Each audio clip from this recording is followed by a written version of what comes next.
I would like to call this meeting to order at 5:30 p.m. on Monday, November 27th, 2023.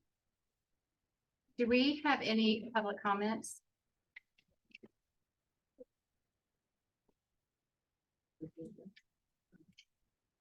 Okay, sure. And just remember, all public comments are limited to 3 minutes. Please state your name and your ward. We forget to say that. Okay. Hi, Kara Vaughn, Ward 5.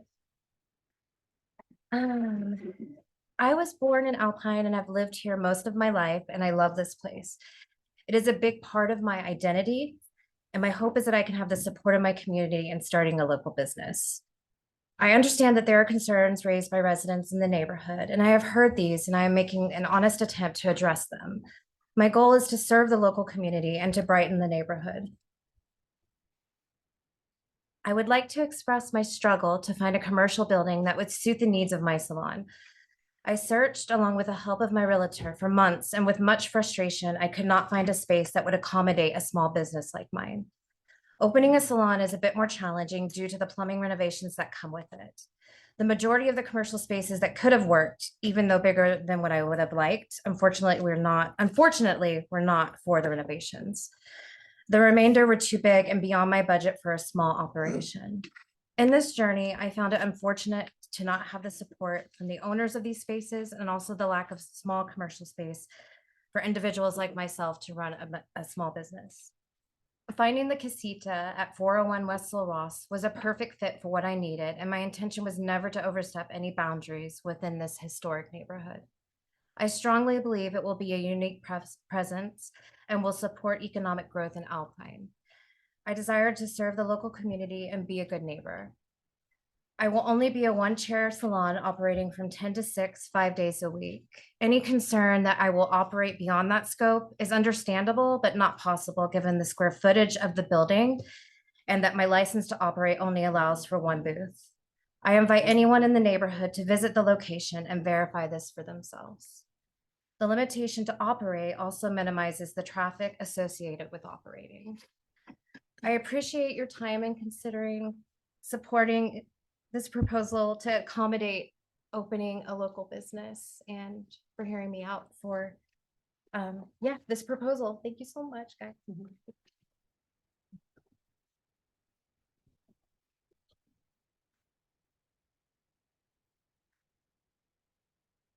Good evening, Karen Chapman, Mickey Chapman. I own Ward 1, right? Yeah.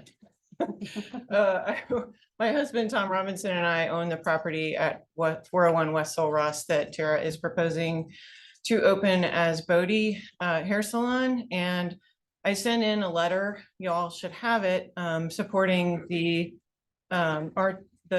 transition from an R2 to a C0 commercial designation. I'm not going to go through all of the points in my letter, but I'll just highlight a couple of things. For us, this was a really personal decision and one that we felt was really positive for us. We live right next door to the property that Tara would turn into a hair salon. So I am very concerned about my own property values in the house that I live in, and also the property values of the house that we're, the tiny house that Tara is proposing to turn into a hair salon. When she came to me and said that she was having trouble finding a place to rent, I mentioned that we were renovating this half house, as we called it, because it's actually not big enough to be a full-size rental property. The only other thing it's really suited for is a short-term rental. And honestly, I felt much better about Tara having a hair salon next door to me than a short-term rental facility where there'd be a lot of unknown people coming and passing through the neighborhood that we didn't know, but there really isn't anything else we can do with the place. It's not suited for anybody to live there long-term. It's just very small. And so we thought a hair salon would be really the highest and best use of the property. I wasn't going to build another house or other structures there. We don't have the money to do that. We want to landscape the place. We want to turn it into a nice corner that beautifies the neighborhood with trees and shrubs and flowers and, you know, all that is going to take place over time. So Tara's Hair Salon is about this big of a footprint on this big of a lot. So we're talking about a very small space that she's taking up and a much larger space that would be occupied by plants and vegetation that are native to the area and attracting hopefully a lot of birds, because I'm a bird watcher and that's what I would like to do in my retirement. So a couple of other just points that I will make. Bottom line is we have considered our own property values in thinking about this decision. And I want all of the neighbors to know that we're available to talk to anyone who has concerns about this. They can come to me and come to my husband. They can ask any questions. I think the C0 designation is totally warranted in that space, given our plans for the property and what we would like to do with it and our future plans. We're not short-termers. We're going to be here for a while. We're in Alpine. We live here. We're going to stay here and we're going to fix up that corner.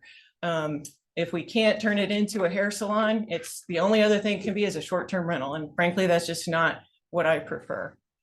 So I really ask you to consider these things when you're considering the designation of a C0 commercial property. Thank you.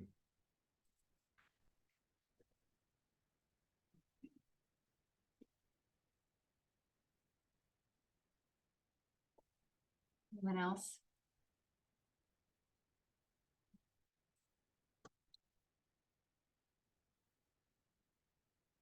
Hi, I'm Mike Atwood. I live at 404 West Sul Ross, and I guess I'm here as kind of the unofficial representative of the protest. I filed a protest to prevent the change in any zoning that will take it from residential to commercial. I believe we now have 2 of the 3 required to cause a supermajority in city council, and 1 should be in the mail. So I know you're in a difficult position because we live in a small town. We want to help our neighbors, but we really have to weigh the good of the many versus the good of the one. And it's a tough thing, but that's what you guys have paid the big bucks for. So, you know, when you come to problems like this, I think we all want to look for a win-win situation. And a lot of times it's more complicated than that. What we look for here is a win-win-win situation where Tara can win, the neighbors can win, and the city itself can win.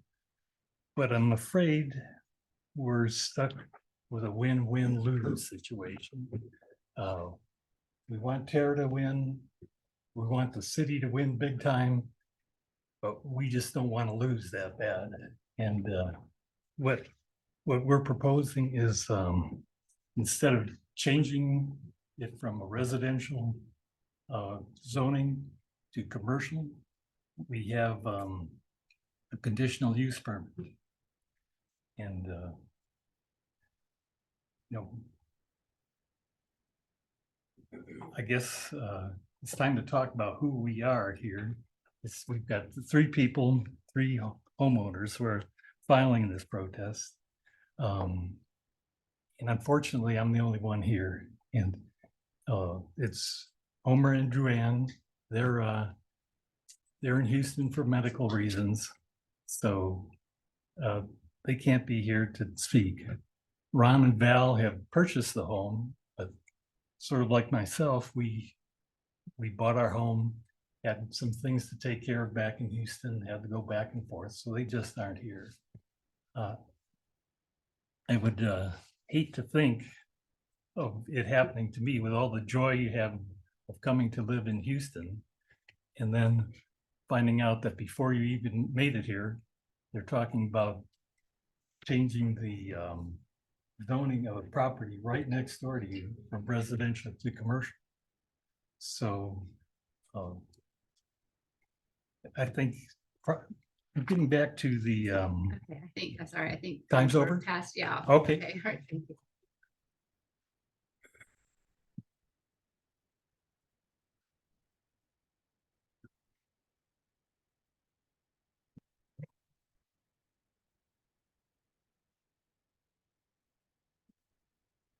Anyone else? I guess, Gio, can you please go to number 3 and read our public hearings for today? Sure, public hearing 3A is public hearing to obtain citizen views and comments regarding rezoning application 2023-10-01-A. A rezoning application allowing the applicant Tara Vaughn to establish a beauty salon at the subject property. The property in question is located at 401 West Saul Ross and is legally described as the east 18.89 feet of lots 8, 9, 10, all of lots 1, 2, and 3, and that portion of the platted alley lying between said lots, all out of block 28, original town site of Alpine, envelope 184, plat records of Brewster County, Texas. The property ID of the subject property is 35650. The record property owners are Thomas Robinson and Karen Chapman. The current zoning of the property is R2 two-family district. The zoning classification, if the rezoning is approved, will be C0 office services district.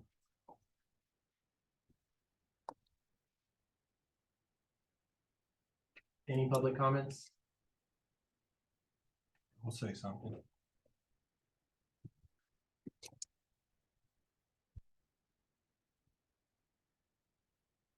Here we go. Of course, you know, I'm the building official, City of Alpine, just kind of looking at this planning zoning. Seeing what we have here, seeing what we don't, of course, we want Tara to be able to. You know, extend her future doing this for what she wants to do for a beauty salon, whether it's located here or another. But just going over what Jess and I do on the building services and kind of seeing what we do. Obviously, we don't have the ultimate authority. Y'all do. I'm just want to kind of give you the pros and cons of what we see and based on our professional fact, not personal opinion. So that's, I'm just here. I'm not advocating one way or another. I just kind of want to see, let y'all know exactly where we are and y'all do with it what you will. And again, that obviously y'all know that's located right across from where we work with the Building and Standards Commission, or excuse me, our permitting office. And that's locally designated C2. So there is commercial right next door. There's even a commercial, unfortunately it's spot zone, but there's a commercial zone right on the south of 400 West Saul Ross too. Just, is it C1, C2? C1, you know, so there's commercial around there. So again, I know the concerns, maybe discount stores, people are hesitant to do this because they don't know what could potentially go there. That's in Jess and I doing the research, looking at the C0. Just me, that would be a acceptable alternative for that because it would knock out a lot of what you can and cannot do there. And I don't know if they have to. It's available online for what we have, what C0 stands for. Beauty shop was one, dental, medical, and it serves primarily to nearby residential areas or adjacent retail or commercial establishments, which we already have commercial retail establishments around that area. So the point of that making, to me, in my opinion, and it is in your packet, we think page 40, I don't know if y'all want to count it, sorry, I was electronic. But the Planning and Zoning Commission and City Council shall review and evaluate rezoning request applications using the following criteria. There's 5 bullet points that you would need to use to determine whether you approve or deny this rezoning application. But in saying all that, where we're at on the second part that's further down on our agenda tonight, there was discussion about removing beauty salons and maybe doing a special use permit. If this C0 is denied, to me, just opinion for what we have, I think that's gonna open up it's a very slippery slope where we're going on that. Because once you start approving just random conditional use permits, well, we want it for this. Well, we want it for this, what would a conditional use or a special use permit truly stand for? That's. I don't know where that could eventually lead here in 2, 3, 5, 10 years. I don't know, but if we're starting to give everybody conditional use permits, what's really the use of that? Can I? We actually, this is just the comments. We can have this discussion when we get to the action.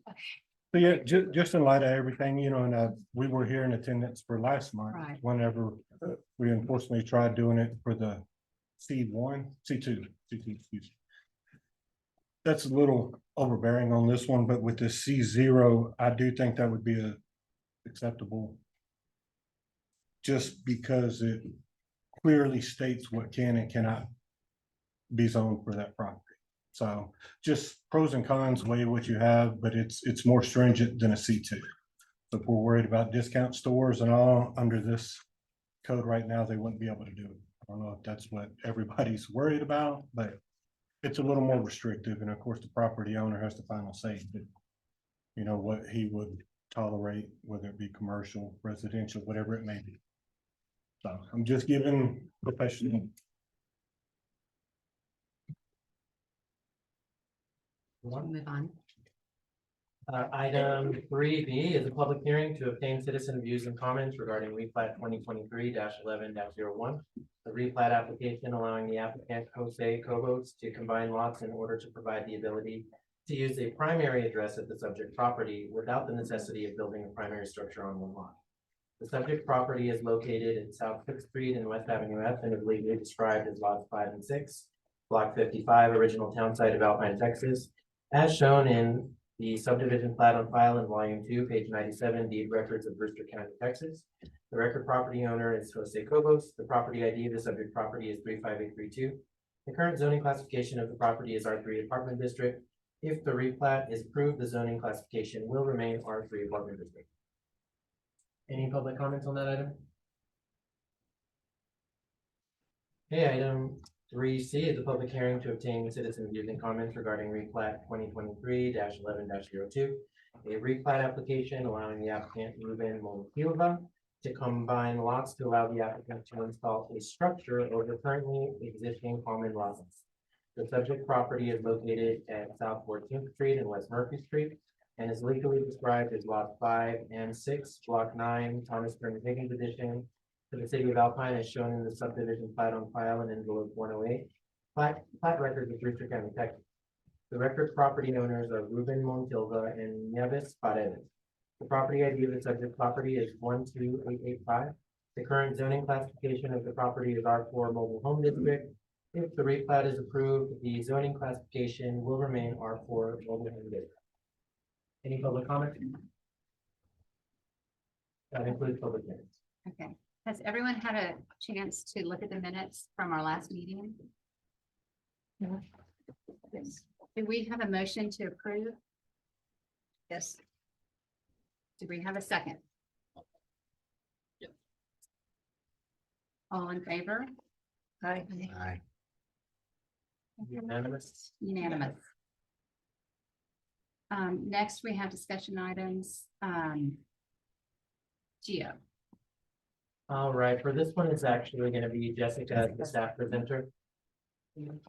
Yeah, please. Thank you.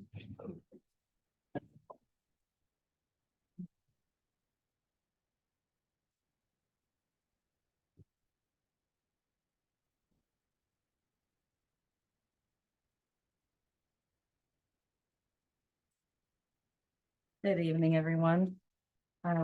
We came across some issues recently with the M1 industrial district with some of the ideas of more so concerns with what is going to be allowable in the future with the city of Alpine. And so one of the things that had been brought up is that we needed to edit it and get it up to more of a future idea of what we would and would not like to see in that, because it was just so vague. There was nothing in there. So really, I'm presenting to you an idea of what those edits would look like. I took some of the information that our city manager had given us from other cities. And so mainly, I don't know if you've had time to look over it, but it pretty much narrows it down to what we are not going to allow. One of the concerns was things that would possibly be hazardous to nearby residential areas that could be like fire or just hazardous materials. So the main thing that we wanted to focus on is removing any type of residential things being brought in. So we red striked out, so no houses will be built in that area. And then another thing that we implemented was the buffer zones, so that we have safe areas around any residential areas that are possibly close to that industrial area. And then there is also an option for some special conditional uses. I'm not sure if you guys had any questions or concerns about the edits that were made. Well, I just have one. Okay. On the limitation where it says highly toxic chemicals, would it just be toxic chemicals, or is highly something that people could scrutinize? We can remove highly. I think it's. Yeah, that's not a problem. It's mainly based off the code of the International Code Council has like what's hazardous materials, what's considered a hazardous material, because some things are hazardous and they're not technically highly hazardous. They're considered low, medium, Yeah. high hazard. Right. So that's why I was using that word for an emphasis, but we can remove it. And obviously with anything coming in, we'd be able to decide if it's considered toxic or highly toxic, but we were using the code as that as a Right, reference. and I didn't catch it earlier until just reading it Yeah. a few minutes ago. Yeah, we can red strike whatever you would like. I wanted to offer something so that we can bring it before the council to edit it, so we can get it done as soon as possible. I think it's very important. Yeah. Good work. My question is there anywhere in here where we would stipulate, maybe I missed it, an open meeting for the public to come in and can we make that as part of any M1 that wants to come into the area that might have some of these borderline, that we have to do a public meeting to give them the chance to It would, respond to it? Are we allowed to do that, or is that just something that we would have to do? I think, we could ask the Yeah, we- attorneys, I'm sure if that's something I would that could be ask added about in that, that because I because- don't, yeah. We're already making it pretty clear what is not allowed and what is allowed based off of the ordinance. That's kind of why we have the ordinance, because once we adopt it as that, it's considered a law. And I Yeah. completely understand that and agree with it. I think what's coming to my mind is, previously we had an issue in which it was the public that brought it to our attention, someone that would be living next door to something of this nature, that we were like, oh, wait, maybe we should ask this question and make sure everybody around it, even if they aren't that close within 25 feet with the buffer, that they're okay with it coming to the community. So the whole process is already designed by state law to notify surrounding property owners. Okay.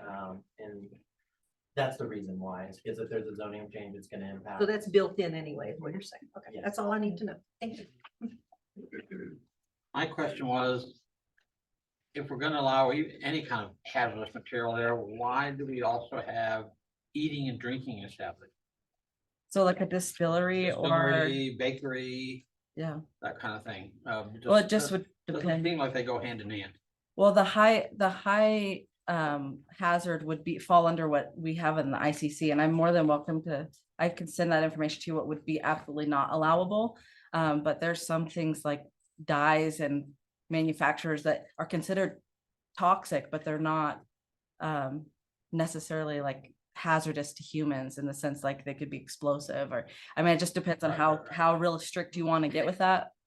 I mean, some chemicals they use for cleaning, cleaning upholstery and things like that can be considered highly toxic. So it really depends on how much you're not willing to allow in an industrial on that. But we based it mainly off of the ICC code and what is considered highly hazardous. Is there an OSHA code for that you could insert in there? We're not under OSHA. No, No. we're not under OSHA jurisdiction. No, I just thought we could side along with OSHA guidelines if they're not for Yeah, it. and there would be certain parameters, Okay. whatever is in this M1. If they come up to us with specific plans, they were building a nuclear, whatever it may be, they would still, there's certain parameters they would still have OSHA to would meet already- according Okay, to us. thank you. And I Cynthia? just wanted to provide clarification. Earlier, when I said the neighbor notification, that would be changing to an industrial zone. But if this ordinance were to get sent to city council and approved as is, any of these can go into the industrial zone, so there wouldn't be that notification process. I just did want to provide that clarification. And that's the key too with this. If we do have the M1 set to where we have, you had the list up there, but if it could be eateries, industrial, whatever it may be, if it's legally allowed to be there and they meet all our law code and ordinance, by law, we cannot tell them, no, you can't build here because they meet the parameters of our code as intended, as written. So the only thing we can stop from going in there are residential. Correct. Or high hazard, Uh, by code. Yeah, high hazard is By the main concern. But if we keep, like you were saying, a distillery or a paint plant, those are what- like- if it meets our M1 qualifications, just because we don't want it, we can't tell them that. As long as they meet law code and order. You have lots of, throughout the United States, Texas, you'll have, industrial a lot follows the railroad. And you'll have, a bar by the railroad or, a brewery in an old wool and mohair. And distilleries and breweries are considered, they do discharge stuff that's considered toxic, so.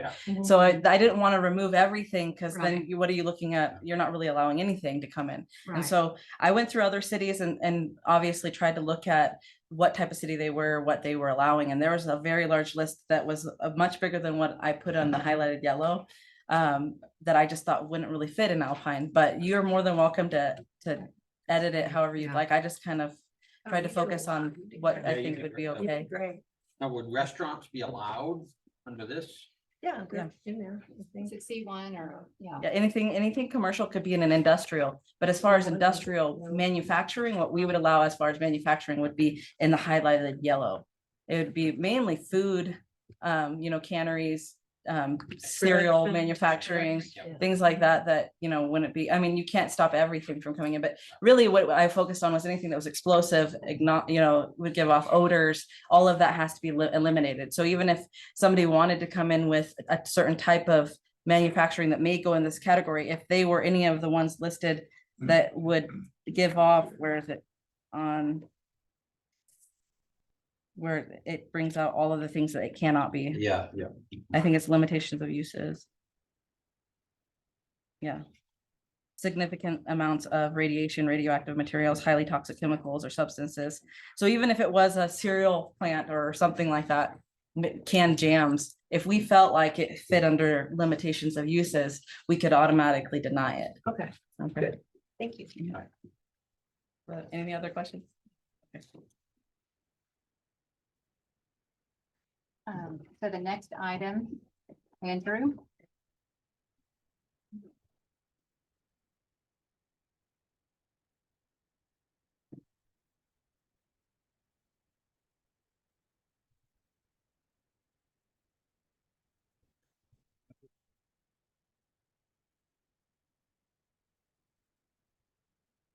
This one's a little bit quicker.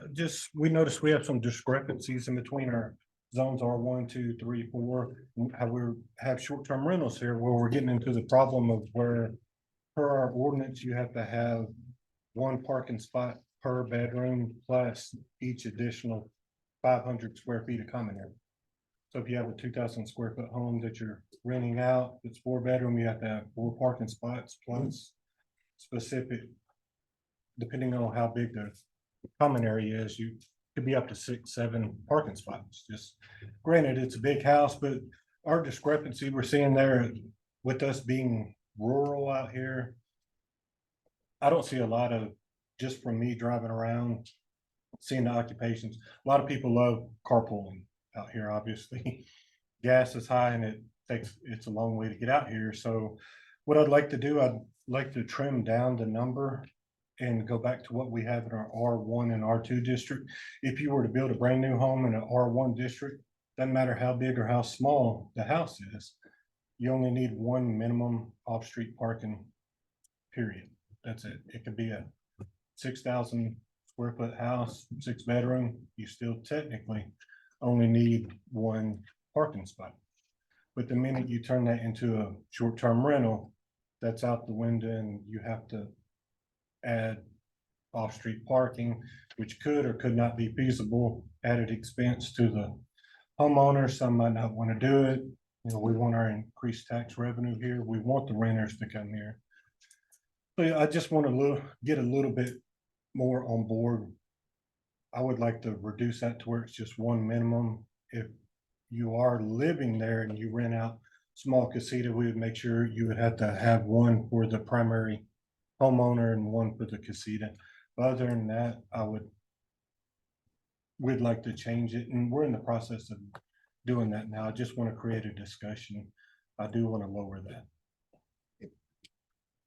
So, I mean, what are y'all's thoughts? Well, I mean, our thoughts, or my thoughts are the safety, you know, Mhm. that is, you know, our primary concern and, you know, I guess that this would also apply to, short-term rentals. No? Or Yeah, yes? that's what I'm Yeah, looking, yeah. that's my ultimate goal, is Yeah. to decrease the number of mandatory Mhm. off-street, which they would still be required off-street, but just the equation for the numbers to get there. And this only applies to off-street parking. Correct. So you can have driveways and, Yes, driveways and yes, impervious material, I mean, you know, And it's so just what dimensions are we talking about? 30 foot, something like that? 22, normally your standard driveway width is 22 feet. Okay, 24, 26 long, just depending on the curb cut, sidewalk. A lot of variables go into that, but even by code right now, if you were to have a 2-car garage, some parts of that for a short-term rental, excuse me, that only counts as one parking spot. So there's a lot of, you know, our codes need to be updated, and I want to Right. make them as streamlined as possible. Again, you this could do doesn't involve painting lines or anything like that, right? no, it's just to get them off the streets, and we've run into some doing our life health safety inspections. Just looking at the house, older house, bigger house, but what they do inside and seeing how everything is spread. A bedroom is actually locked for storage, but technically it's only a 2-bedroom, so now they need 3 parking spots or 4 parking spots when you can only rent out 2 rooms. It's just a lot of confusion. So I just want to streamline that between our R1, R2, and our short-term rental ordinance guidelines. makes sense. Have people had problems finding parking? Yeah. No, not that I've seen. It's just our biggest problem that we've come across is honestly we're trying to make them add parking. Ah, You know, it's never a problem of not having enough. It's just, well, you need more. You know, to be legal.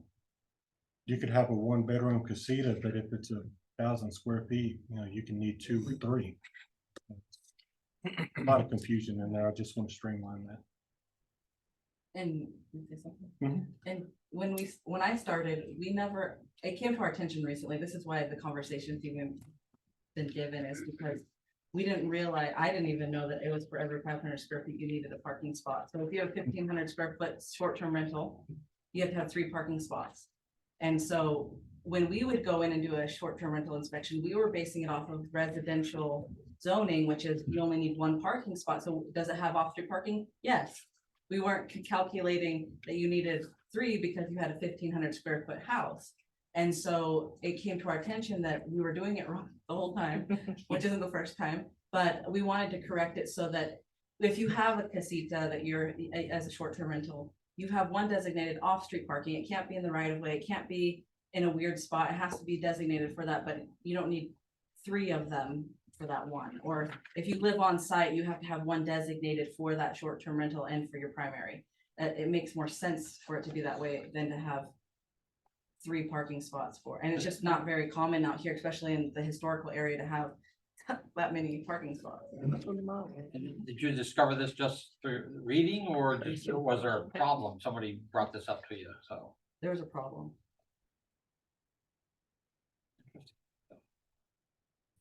But yeah, there's a lot of confusion, and Because your normal bedroom, depending on the size, Mhm. normal neighborhood built houses, bigger cities, 10 by 13, if you have 3 of those, that's 400 square feet. 450, let's go 5 at the max, but if it's a 2,000 square foot house, 4 bedrooms, you need 4 because you have 1 per bedroom. Minus the common areas, which includes kitchens, everything else. So in that theory, potentially you're gonna need either 6 or 7, if my math's right, 6 or 7 parking spots. Which to me is little excessive. Right. Yeah, We just don't have much space. So, you know, because we do have it in our ordinance too, if you want to do pervious or impervious, you're doing your driveway. R1's 56% impervious, we have certain spots on the lot, only 56, 54, whether it be swimming pool, driveway, carports, impervious cover, so we have to meet those factors too. The light goes in it. So if they want to build a driveway, they just cannot concrete their whole property. Seems like we were trying to control a lot of things that we didn't have to control. Right. So I just want to clear Yeah. the air, and we're working, Jess and myself and Gio, trying to correct that, but that's the direction I would prefer to go, but if y'all have any suggestions, I'm all ears. Of what y'all would think, if that would be a good idea, or I think it's a great idea. I think it's a good idea. we'll continue to work on that, and we might present that for the next. Okay, our action items.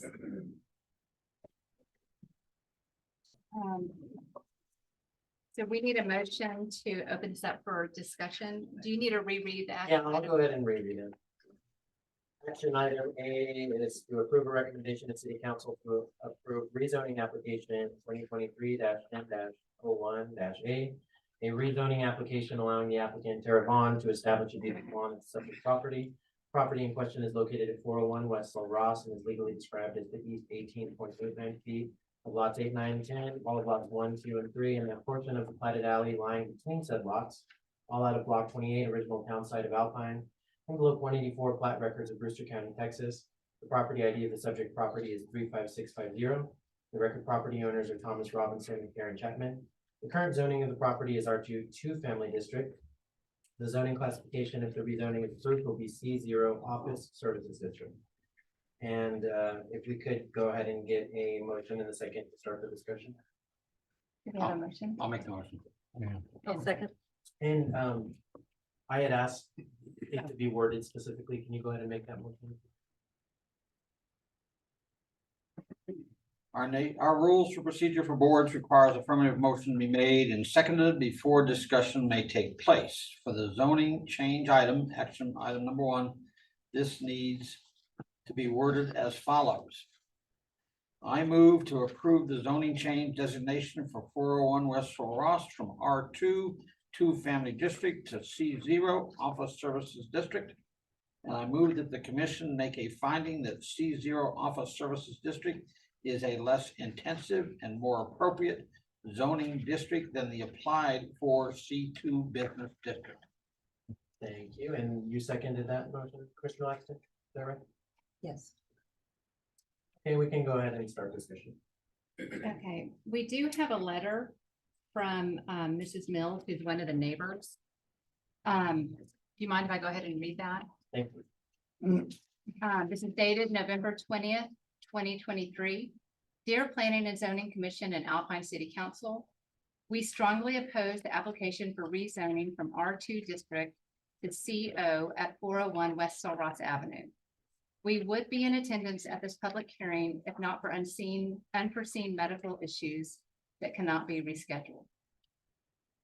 This change to commercial business zoning would adversely affect our historic residential neighborhood and our property values.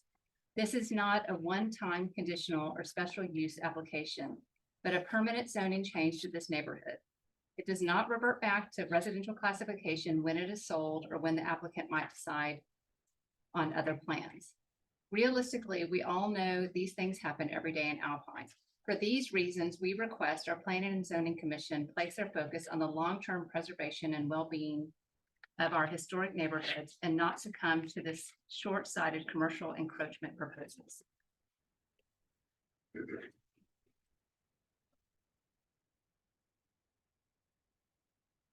have a question. Could you give me some clarification on under R1 and R2, it has home occupation subject to approval of home occupation application provisions. I know that points toward the special use permit. Is that what it's discussing there? Because, I mean, home occupations, to me, I look at that and like, why can't you do that? Just You want me to answer that? So a home occupation would be considered somewhere that someone lives and resides and only occupies a certain percentage of their home as a business. It's like selling things online or it's not retail, there's no traffic. So a home occupation is quite different than what Ms. Vaughn's asking for. She's not going to be using that building at all as a resident, so it wouldn't be considered a home occupation at all. Okay, thank you. Okay, so then that kind of goes back to my other question. So in an R2, if we, in our current R2 ordinance, the following uses may be permitted that would require a conditional use permit. And those are a bed and breakfast, daycare services, which I think they have to have they have to meet codes and guidelines, special codes and guidelines, educational facilities, which I would think they would probably have to meet special codes and guidelines. Home, we already discussed home occupations, libraries and museums, another one that has to meet special codes and guidelines. I'm talking about building standards and municipal buildings and other city installations, same thing.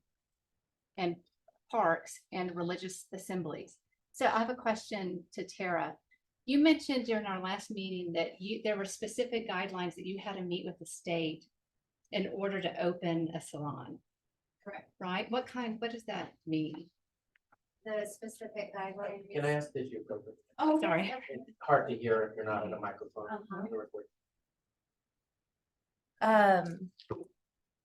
Specific guidelines, I'm not sure. Is it like, multiple entrance, exit doors? Is it like for safety Health requirements or? sanitation, any that. I would, can Jenny answer that for me? She Yeah. would answer that Yeah. better, being a salon. I'm getting familiar with it. Jenny Hatch, and I'm in Ward 5, and I own a home in Ward 1, and I served on the state board advisory meeting, or state board advising on barbering and cosmetology. And I'm not sure, I can't like verbatim all of the rules, but there are specific guidelines having to do with safety, with sanitation, with accessibility. If you're going to have a salon, they have gotten rid of square footage requirements that they used to have, and they've made it a little bit more flexible, but they do have just restrictions just according to public health and safety. Okay, thank you. Sure. So Andrew, I can't remember, I think that you were the one that a few minutes ago said that if we updated the R2 ordinance to allow beauty salons, then it would be a free-for-all for any type of business. But my thoughts are, since there's safety and building guidelines associated that you have to comply with, that a beauty salon would be, perfectly acceptable to update the ordinance to allow. Yeah, they would have to meet our requirements right. as well, getting the Mhm. CO. and Right. for life health But safety. this is just if we update the R2 ordinance R2. to allow beauty salons. Because I don't think that would be a free-for-all at all if you have to meet building guidelines for, safety of the tenants, Square footage. yeah. What size is that building, may I ask? It's exact, it looked at, it doesn't look like it's much more than 400 square feet. It looks somewhere in that neighborhood. So if we were, this was what I'm thinking, to trunk on what you were talking about. If you just updated the R2, the way you could put a safety net on that within an R2 Mhm. would be, and I would not allow it for R4 whatsoever because those are apartments, right? But for R2 or R1, you could say not to exceed, 600 square feet. Anything over that has to be moved to the next, like CO or C2 or C1.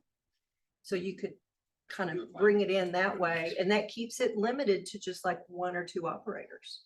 And you know, but so currently on our R2, as we discussed, you have all these other businesses that are allowed. And that goes back to, I'll repeat on the bed and breakfast, daycare, educational facilities, libraries, museums. I think we should allow one chair home operated beauty salons. And not have to change the zoning at all. You would just update the ordinance, the R2 ordinance. And our assurance is that she has to meet codes and guidelines anyway. So it's not a free for all. And now I'm going to have a nightclub, Not to exceed, not, you know. Not to exceed 600 square feet, yeah, something like that, something yeah. like that.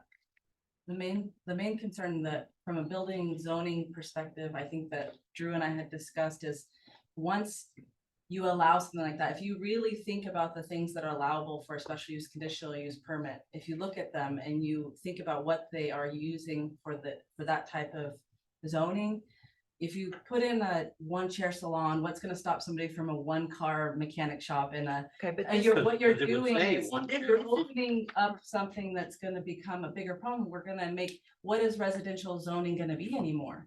And that's what we're We're not trying talking to special use, protect. you're And so amending you don't it, right? wanna Yeah, have just amending it. R1, R2, and you have 3 different little businesses down your block, and then we have 32 empty commercial buildings inside city limits. Jessica, to your point, are you talking special use? Special use. Okay, condition- we're not, we're talking amending R2 zoning. Amending the. That There is- would not be a special use permit needed for that. Yeah, that's what you guys are speaking about. No, No, we're not. no. We're talking about amending it so that it would allow with the same list as everything else. And the R2. you don't, there's no special use intended there whatsoever. Because we'll just amend the R2 zoning. R2 Because or what R1. is the difference in a daycare facility? Yeah, Why I is mean, a they're daycare by square facility feet, they allowed, have to but have so many square feet per but child. a home or a salon isn't allowed? Or why can you have I a, understand your point on the special library or use, that's a slippery museum? slope, but if you just amend this, I mean, you're allowing it everywhere Am I else, why reading not here? can someone read So- the R2 Sure. It ordinance? says- Yeah, as is. Thank you. R2 multifamily district. This zone is intended to provide for medium density living, for example, with not more than 1 2-bedroom dwelling unit permitted for each 3,500 square feet of lot area. Additional uses necessary and incidental to multiple family residential dwellings are also permitted. Principal permitted uses are duplex, local utility service, group residential, R1 single family residential, and townhouses. The following uses may be permitted, some subject to a conditional use permit as provided in section 20 of the code. Bed and breakfast, VRBO, daycare services, educational facilities, home occupation subject to approval of home occupation application provisions, libraries and museums, municipal buildings, other city installations, park or religious assembly. Let's see, each site in the R2 district shall be subject to the following site development regulations, and then you get into the specifications. That's it. Right, So what if we So voted to those- amend that? Yeah, let's right. just amend I it. would amend that and just add a beauty salon. Single or Yeah, two chair? yeah, and then knowing that she has her own guidelines. That, I mean, not she, her own guidelines, but there are the Well, so law. I think and- it's worth noting that essentially the ordinance, from my interpretation, says that those uses are permitted by conditional use. Right, permit. right. Then let's, So then you'd yeah, be adding that in adding that in. as an accepted under conditional / Correct. special use permit. Yes. Okay, Correct. and that's essentially what's being done in the proposed ordinance later on in the meeting. Yes. I think, Yeah. So what would I think I know what you're zero talking be? about. That's. So- Yeah. But not changing it to C0, No, keep it under no. R2. Right. Well, that is an option, yeah, but I think it is important the commission use the criteria that's in the packet and determine the C0 zoning based on its own merits. You know, like, Okay, it's so a this completely is about separate C0, process. not, don't. I think your job is to amending. take those Okay. requirements that are set by ordinance and take the application that's applying for C0 and say, does it meet the qualifications? Didn't We say. would recommend Amending. amending. I think how that does it that- really deserves its own, you know, You gotta vote Mhm. against decided that. by to its go own with this. merit. Okay. Yep. Okay, And salons would need to meet different criteria in residential zones too. Separate entrances. You would have to build an attachment on your house per se that would separate your residence from the salon. Cause it's prohibited, may not be used for living or sleeping purposes, any other one. Yes, And establish that is attached to a residence must have an entrance that's separate and distinct from the residential entrance. but is that built into the salon? State- That's the state law. state requirements too, so that would take care of itself. I guess, so would we remove C0 from the zoning ordinance altogether? Because why would we use it? Exactly. Yeah, it needs to be struck there. I mean, it doesn't, I mean. Mhm. For me, Yeah, I think it's it's used to unnecessary. buffer, that's what the cause for concern is that they don't want to see the R1, R2 being affected. But C0 is supposed to be used in our zoning map for a reason, and that is why it needs its own merit. Are we gonna remove the C0 and say we're not gonna do C0 anymore? We're just gonna give I everybody don't see any special use reason to conditional affect use? C0 other than to strike maybe beauty salons and move them over to this area, to the smaller ones, because they stand in C1 and C2 by themselves. Once an area, let's say it's designated as C0. And 40 years pass and you now want to designate it C1. What would be the process?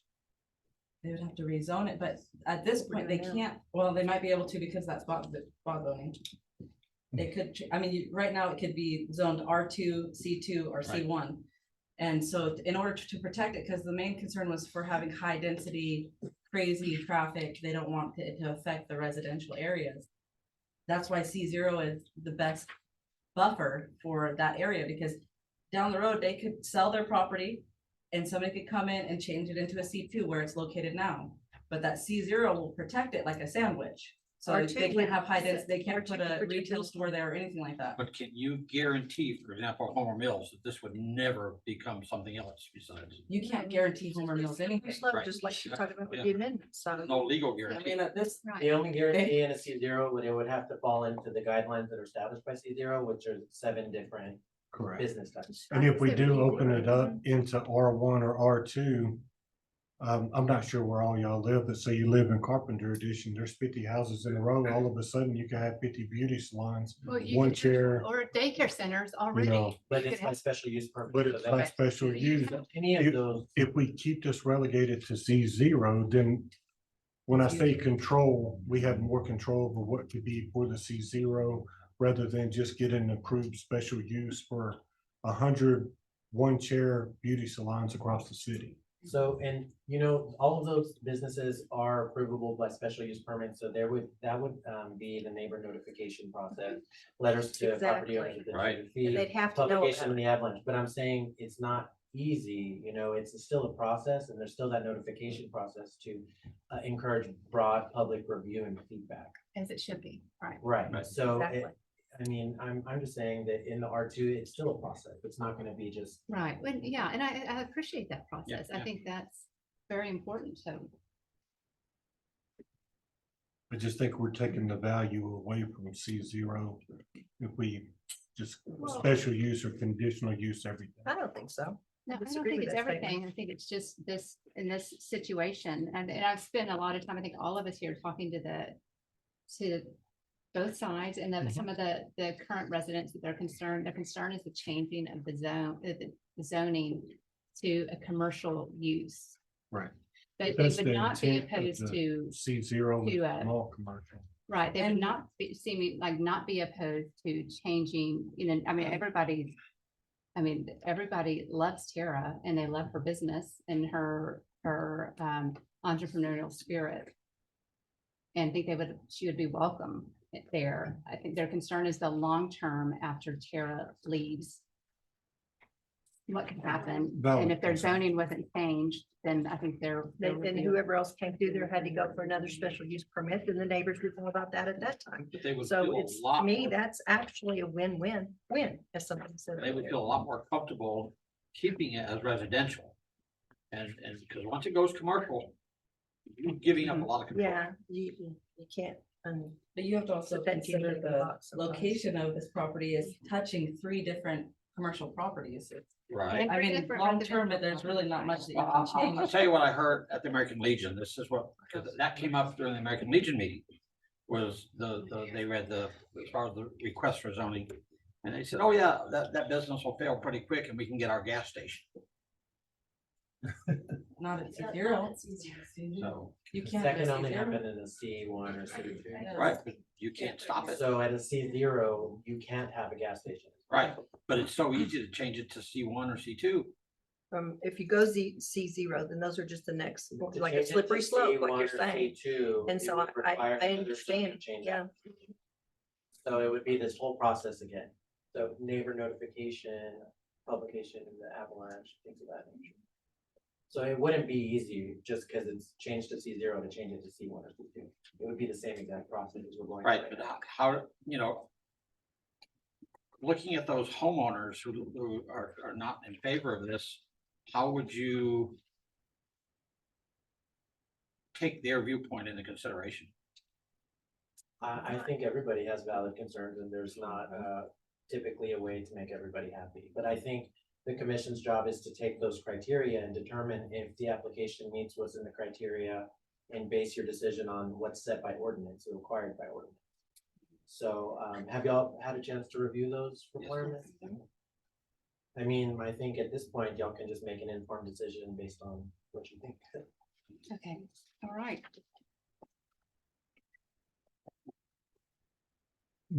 Moving on, do we have any other questions, thoughts? I have it. Can I ask you a question?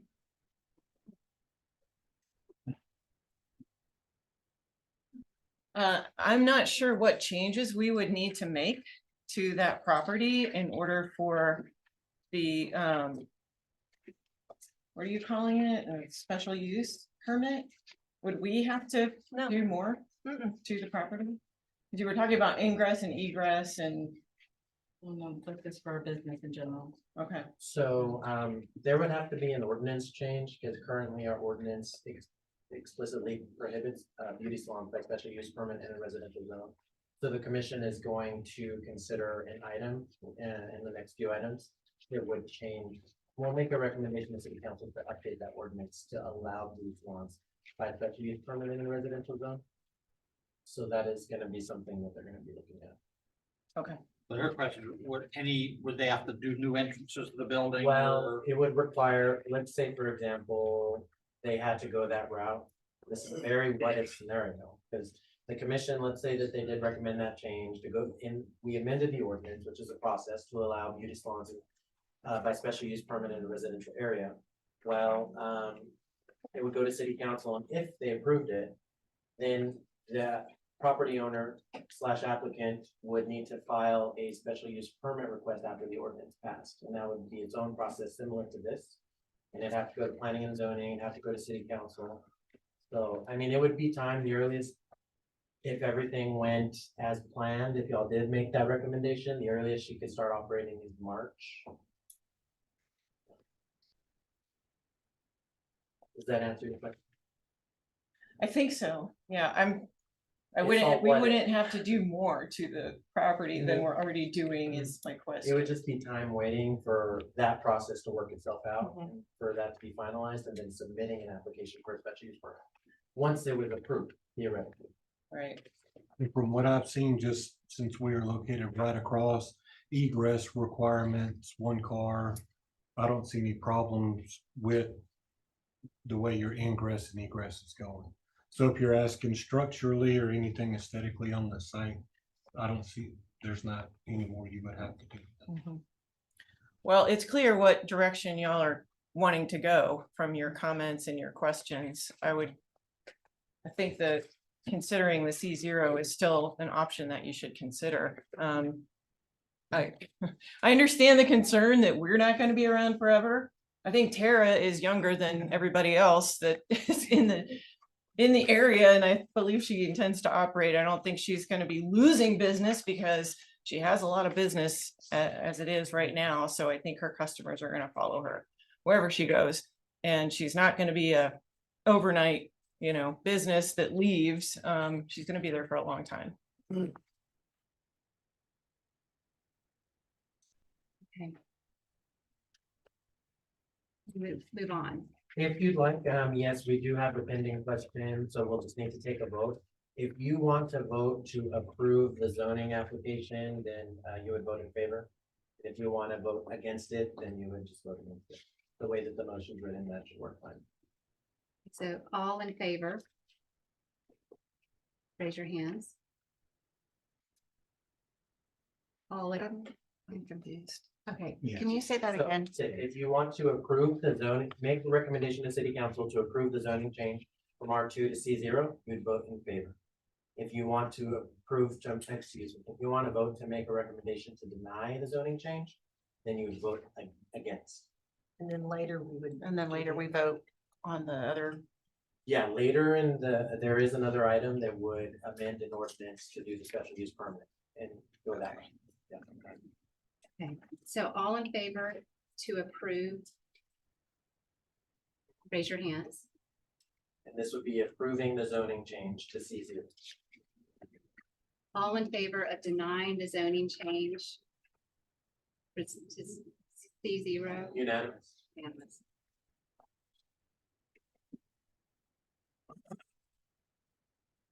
Our next action item, Geo, Action item B is approve replat 2023-11-01. A replat application allowing the applicant Jose Gobos to combine lots in order to provide the ability to use a primary address of the subject property without the necessity of building a primary structure on one lot. The subject property is located at South Sixth Street and West Avenue F and is legally described as lots 5 and 6, block 55, original town site of Alpine, Texas, as shown in the subdivision plat on file in volume 2, page 97, deed records of Brewster County, Texas. The record property owner is Jose Cobos. The property ID of the subject property is 35832. The current zoning classification of the property is R3 apartment district. If the replat is approved, the zoning classification will remain R3 apartment district. And Andrew Devaney will be the staff reporter.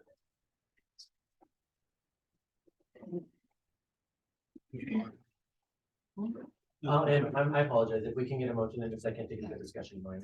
do we have a motion? A motion. Do we have a second? And just to clarify, that was a motion to approve, right? Motion to approve. Who seconded? Griff, Are we gonna discuss it or what? now's the time No, for no, we discussion. discuss it, Right. Oh, yes, thank you. Is Right, it- and then Do y'all have any questions or understand what this was about? We would, The building Yeah, we're talking about. You consists can of- look it up on Google, it's just a. yeah, he owned We two separate should put it up properties that there, were but- contiguous to each other.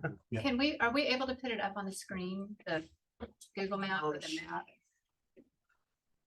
let's.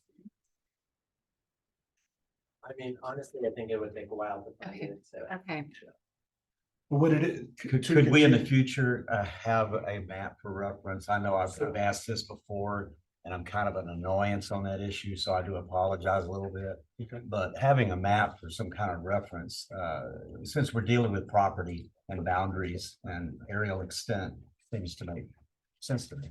So there is Even the replat document that will show, Okay, some specifications, but if you'd like, going forward, we can add like a Google map, is that? what you prefer to see? anything, yeah. Okay. Anything will do. Yeah, I drove by earlier and it looked like this property is touching it's all one piece. It is. He wants to combine lots because what he has is a RV storage in the back wall on that lot.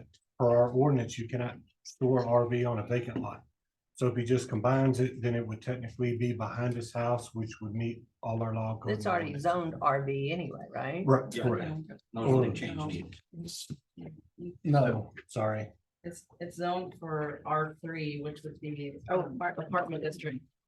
There is a map of the plat in the packet. But it's just for storage and it would meet the criteria of storing it behind his primary residence instead of having to build a new residence on the vacant property just to store.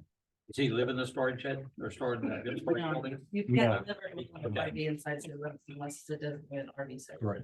I'm confused. The thing says he wants to have a primary address for the subject property. At this point, there is no primary address assigned to that piece of land, which is track number 5. Is that correct? No, so I'm trying to read it for what you're trying to. Yeah, the first couple of sentences says he wants to provide a single primary address for each lot, five Yeah, and so six. his primary address is located on Avenue F. His primary address, and he has purchased the property that sits east and west, the lot 4 mainly and a little bit of 3. He's purchased that and he wants to replat them together.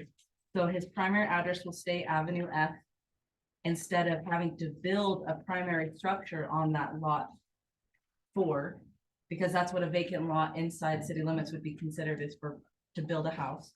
And so in order for him to use that as his backyard, which he would like to use that for, he's going to replat his property so that his property will be in an L shape, is pretty much what it comes down to. And he can still build a house and stuff on that property then, right? Correct. He could put, yeah, he could put another building out there. It's just combined lots. Could he for the put storage. other RVs on that property? No, it's for his personal Storage. storage. That's it.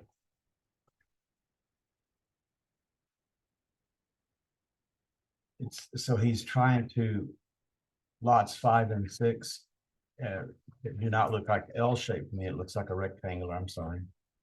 No, he does not own 5 and 6. He owns the tract of land, lot 4 and 3. Part of 3, it looks like, part of 5. Am I looking at the right one? It says, public hearings under B. It says, the subject property is legally described as lots 5 and 6, block 55. Yes. Yeah, that's what.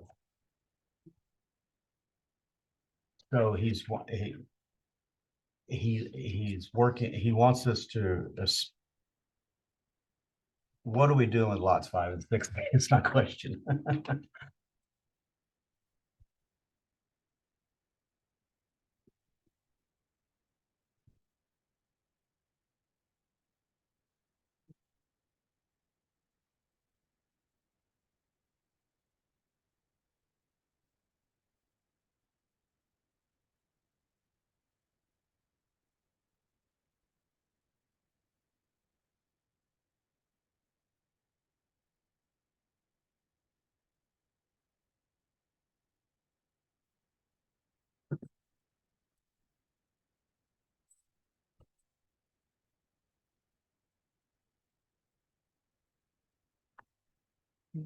So it is that L-shaped property, It's the L-shaped property with the dots this around it. L-shaped property right here.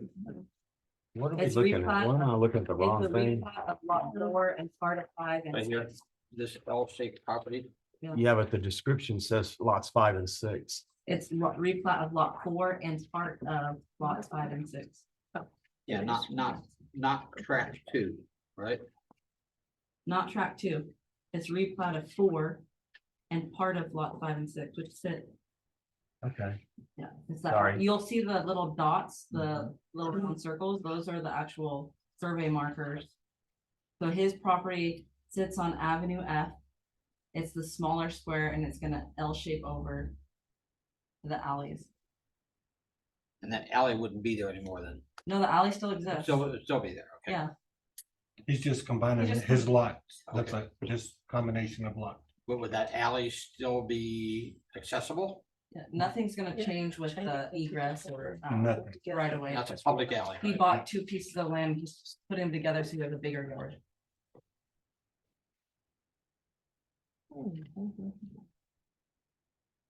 I think the house is here. The house is on this. corner. So if you Yeah, I see it right here. Mind those, you were asking about these two, right? Here's what I'm looking at right here. Am I looking at the right place? I didn't know. South Sixth Street and West Avenue. There's the 2 alleys. It's actually different than mine. That's what I'm. Make sure it's accurate on there. Well, they don't give it. More and all. Or didn't. It doesn't have it. Okay. Oh. He's not able to get that He's- address, right? Well, he's doing keeping this. his primary Added to get address. an address. So the address is also. So the primary address will be used for the whole thing. Primary address, nothing will change except Then you just. Because right now, you would have to have 2 different addresses and the replat. Okay. So are we ready to, do we have a motion? Yes, to- it's, let's take a look here. By Commissioner Laxton, seconded by Commissioner Griffith to approve. So all in favor? Aye. Aye. Unanimous, so thank you. It's not very clear, but never mind that. All I'm trying to do is get an address. It's not much. I know, I get it. The next action item, Gio?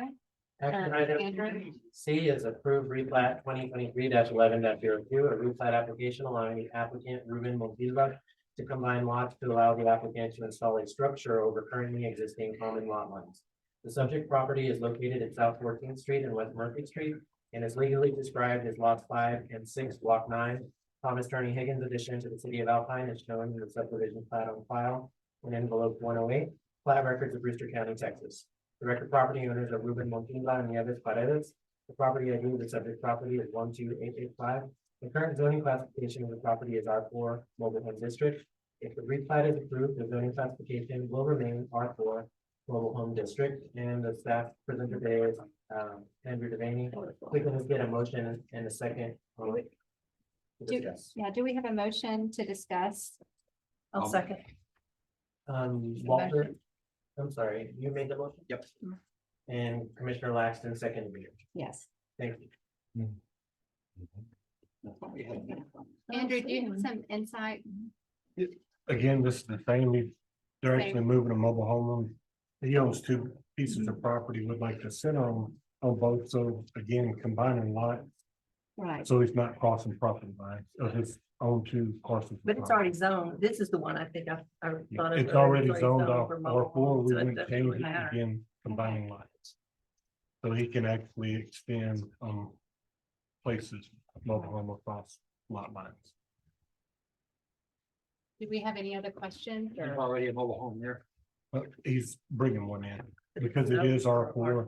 He'd like his placement would be across both, would be across the property line. So that's why he wants to combine lots. Two lots, one address.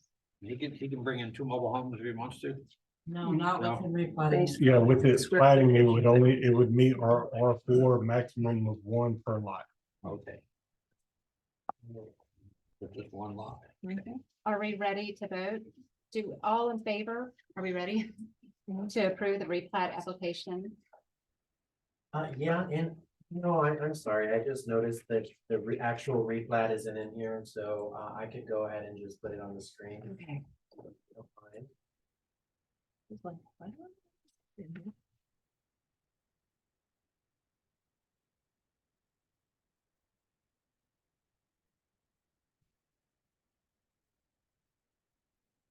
So this is the replat, the actual replat that is being considered right now.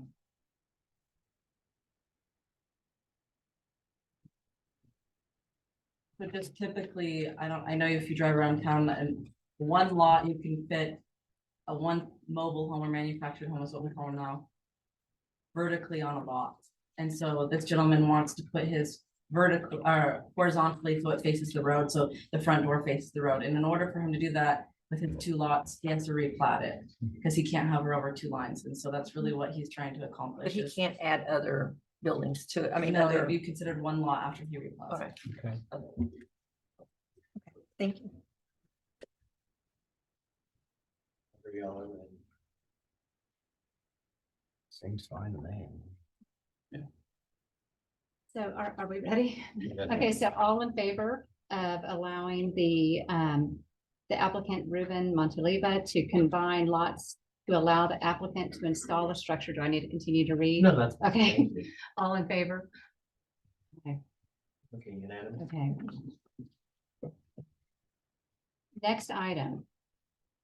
Item D is approve a recommendation to City Council to approve an ordinance amending Appendix C zoning, schedule of districts, Article 1, schedule of districts, Section 2, R1, one family district to the Alpine Code of Ordinances, repealing the requirement that beauty salons are not an acceptable use in a residential area by approved special use permit, providing the establishment of up to a $500 penalty per occurrence for violations of the ordinance.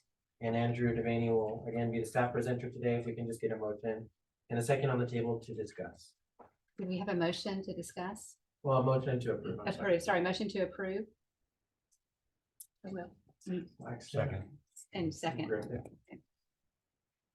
And the question, this also applies to R2. It's the same, correct? Yes, Okay. it's really the provision is included in the R1 ordinance Mhm. that prohibits beauty carries- salons and barber shops. Okay, And in R2, it carries over. okay. Okay. It carries all of our one with extra conditions. To me, seems like the best route to go. Right. Yes. I agree. So I would like to note that currently this proposed ordinance does change it that way. It might not necessarily be the only way to change it. You know, there's been, I believe Commissioner Wexton, you know, and possibly Megan, I think she brought it up that maybe another possibility would be to add it as an acceptable use in R2. I just, based on the feedback, I felt that this was the easiest way to go. But this would open it up to where beauty shops and barber shops would be allowable in the residential area by special use permit. Yeah, the small, and to what she said earlier, I know they have other restrictions they have to go by the state, so the state would not just allow them to go into any residential house and open up a salon, it just couldn't happen that way. There would still be the special use permit process, which Yes. again, the neighbor notification, the avalanche publication. Would happen as well, so it would encourage surrounding property owners to provide feedback if they weren't okay with it. It's still allowing them, as long as they meet criteria, because I know what Ms. Vaughn was saying earlier, they have requirements they have to meet, and from us on a building side. We have our requirements, but that's a little bit easier and less strenuous than what they have. But yeah, in theory, they could line them up 50 houses in a row as long as they meet the requirements. Are beauty shops and barber salons regulated by chair or by square footage? I'm not sure either. I would think, based on just some of the background with the commercial, that it has to do square footage per person, per chair. Literally, it's kind of like children within a daycare, and if you have a chair, you can't just line 12 of them up in a 500 square foot. You Right, have to 'cause you have so much by OSHA standards, by state standards, by all of that. And they But have we to could meet check up on the ADA. state. Yeah, Right, it they'll is, have to meet ADA absolutely, anyway. which they would so have to that's- do anyway. Yeah, with they each would license, have to they meet have their do that. requirements first, before Mhm. they would Right. meet our international code. I really think it requirements. would be not something we would have to worry a great deal about 50 houses lined up being beauty salons in a neighborhood, to be honest. Worst case scenario. I mean, my grandma operated a beauty salon next to her house for 40 years. Mhm. Yeah. Mine did too, you know, she did very well, just a one-chair salon.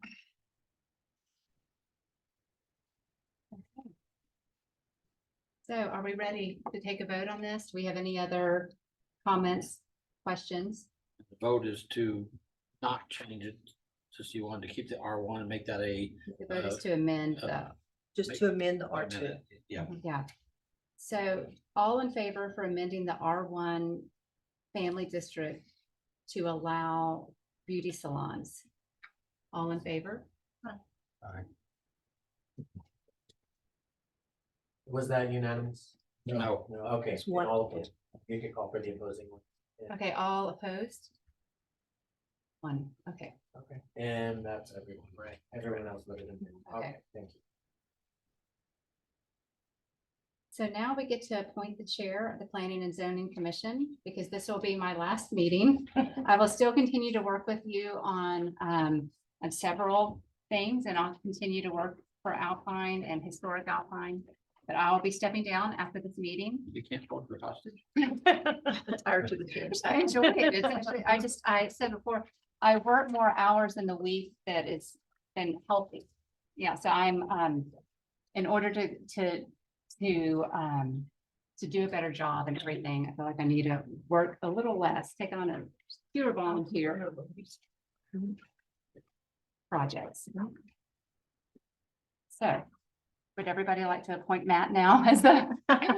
Oh, we just need a motion. and a Okay, a second. motion. Do we have a motion? And do we, Joanna, do we have a Okay. second? And just to confirm, that motion was to appoint Matt Walter as the chair. Is that Yes. right? Yes. You're stuck. Matt will do a great job. He knows how He to. will. Plus, he just retired from his other job, mean, so he have- has time to do Sit in the chair of the. Right. it. Yeah, you can sit over here. You get the hammer. Um, Our next item is, We just need to take a vote. oh, sorry. No problem. So all in favor? Do I abstain or do I vote? You get to vote for you. You can vote for it. I'll abstain. Okay, so all in favor? All right, if you could just go ahead and call for the no's and abstentions. All, with the noes, Yeah. all opposed? Thank you. And then for the abstention. Now, if you can just call for the abstention. Any abstentions? And, all righty, thank you so much. Okay, our next item is to appoint officers of the Planning and Zoning Commission. I'll let you, Gio. All right, so now that Matt Walter is the chair of the Planning and Zoning Commission, we will have a vacancy of the vice chair role. Additionally, Wendy Little is currently serving as secretary, so no changes have to be made there unless, unless y'all want to make changes, but we do need a vice chair for the position. Do we have a volunteer for the vice chair?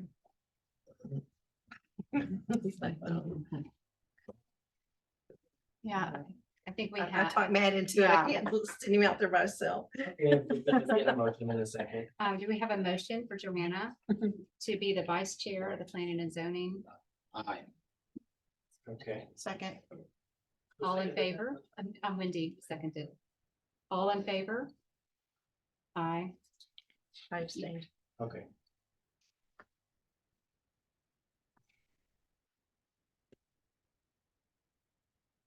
To the line.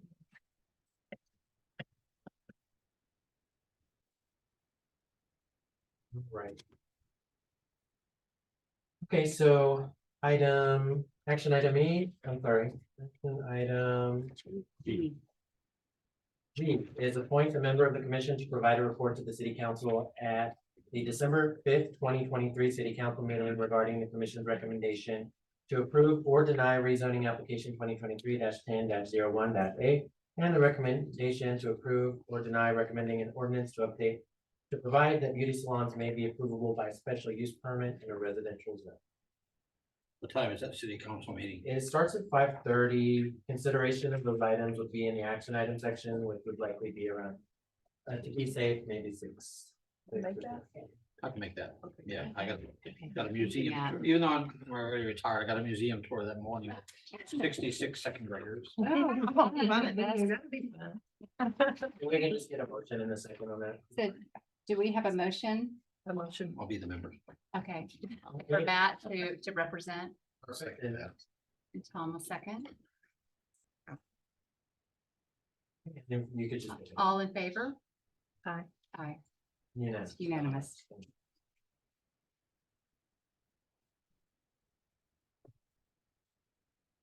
Do we have any board member comments? I'll make a comment.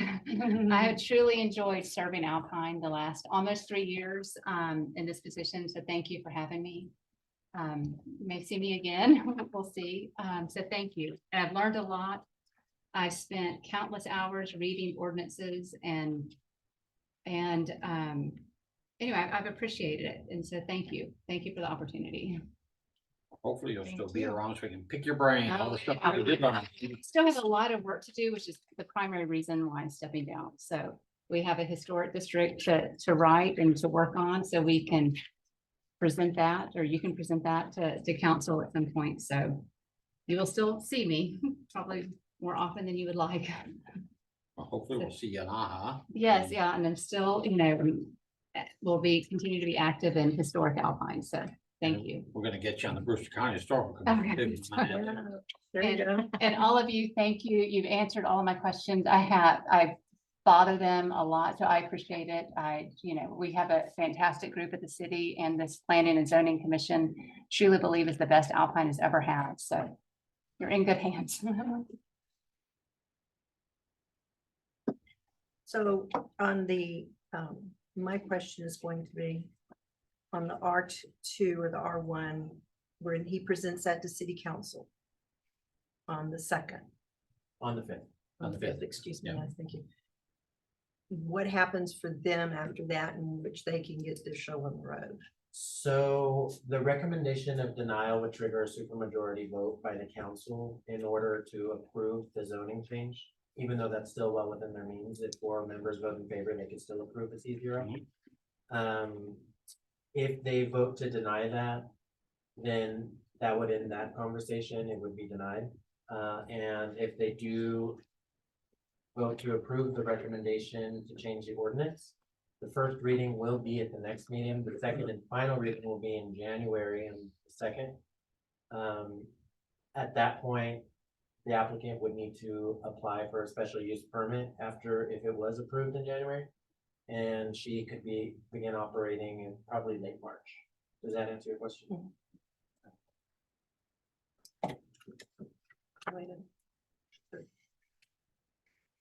All right, I'd like to adjourn. Thank you. Okay. Thank you.